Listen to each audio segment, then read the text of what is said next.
Yes, sir. Yes, sir. Yes, sir. We are in the building. Shout out to the high value nurse, man.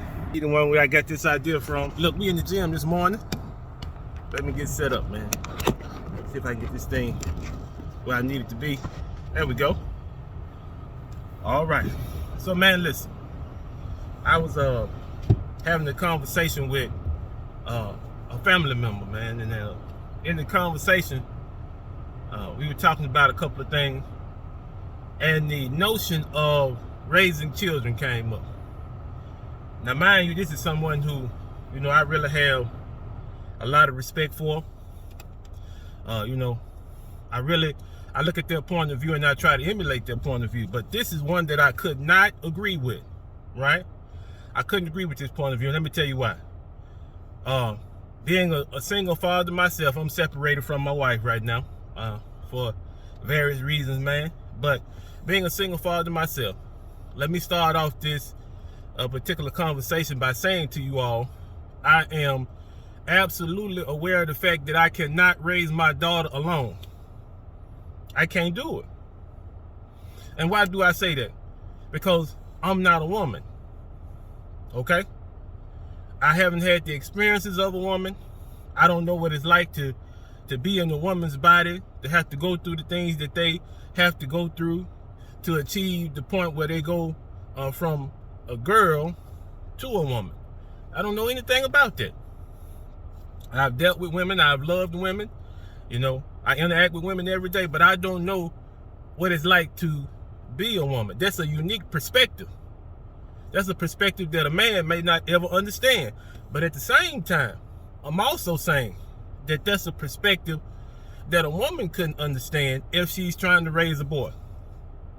Now, when I'm saying raising, I'm talking about preparation for life. I'm talking about putting something into this young man that he's going to be able to use for the rest of his life. I'm talking about showing this young man how he's supposed to carry himself so that other men will respect him. Now, can a woman do that? Can a mother impart that kind of information to her son? I hadn't seen it happen. I don't believe it can. But now, I think that touches on a larger issue, though. And I made this statement, and to me, it didn't seem like it was taken well, but I was just being honest. The thought that a man could raise a girl into a woman without any outside help, without any women to mentor his daughter, I think that's very egotistical. I think that's very arrogant, if you want me to tell the truth. Because as a man, how are you able to train this girl to become a woman? To carry herself like a woman, to express her thoughts and feelings like a woman, to tap into her femininity. How are you able to do that? See, that's what I mean. And I think it's the same way with men. But see, here's where things start to get rough. 80% of the families, single parent families in America right now are headed by women. Right? And I think it's necessary for us to acknowledge that there's a difference between sustaining a child and raising a child. There's a difference. And I think the difference between the two is how you approach the way that you care for your child.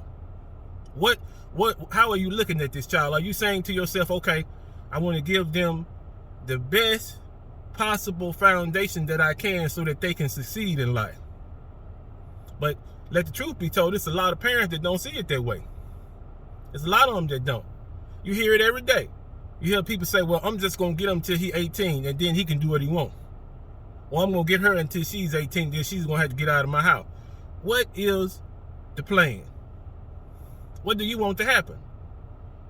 If you're raising them to give them a good foundation to be successful in the future, then you're looking at everything around them and their environment to see where you can put something or add something to it that could possibly make a difference in their life. So what am I talking about? What am I talking about?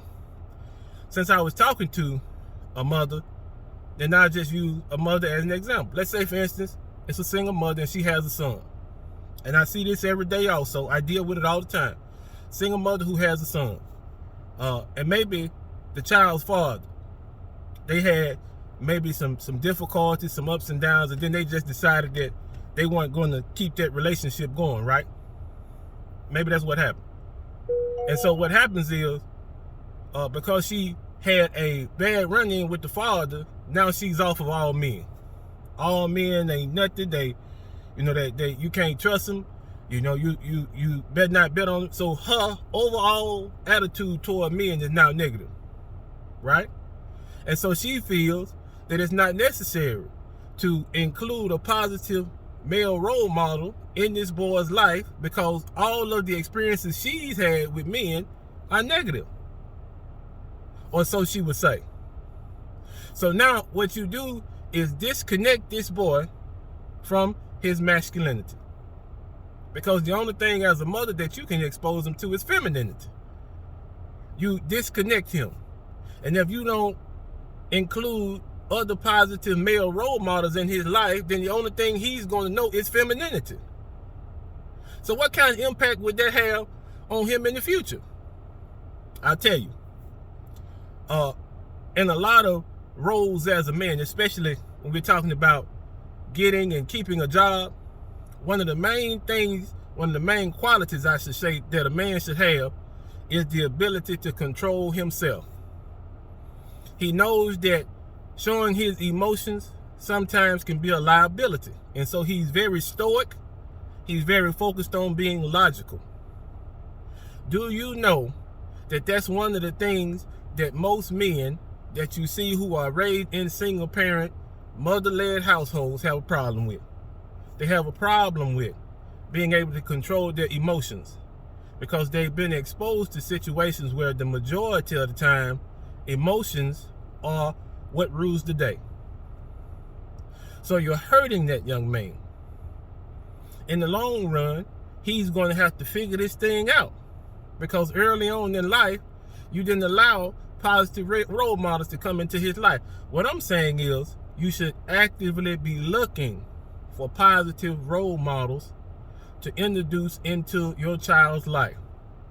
Whether you're a man raising a daughter or you're a woman raising a boy. Because they're going to have to see examples of what they should be. The way that they should dress, the way that they should carry themselves, the way that they should speak. And especially with men, the tone of voice that you use when you're being firm, right? The posture that you take to let others in the room know that you're serious. See, those are subtle nuances that you can't teach him. You can't teach him that. I just thought it was an odd conversation to have, man, because it seemed to me to be a very logical thing to come to. As a man, I can't teach a girl how to be a woman. I don't know about femininity. I know about masculinity, right? And as a woman, you can't teach a boy to be a man because you don't know about masculinity. You don't know what it takes. So it would appear to me, in conclusion, man, let's wrap this thing up because I'm sweating, man. I just got through working out. Today was leg day. Once again, shout out to my brother, the high value nurse. But in conclusion, man, that's why it's so important that as a community or as a society, we need to get back to nuclear families. Nuclear families. We need to be more intentional about bringing children into this world with a good foundation so that they're balanced, so they know both sides. They know what femininity looks like, they know what masculinity looks like, and they know how each one should impact them as they go on through their life. Just a thought from me, man. Look, I'm gonna go ahead and get ready for the day. The workout was good, man. Try it this morning, man. Start working out. I mean, now I feel wonderful. But like I mentioned, we're gonna go get ready for the day, man. I just wanted to share that thought with you all, man. Peace.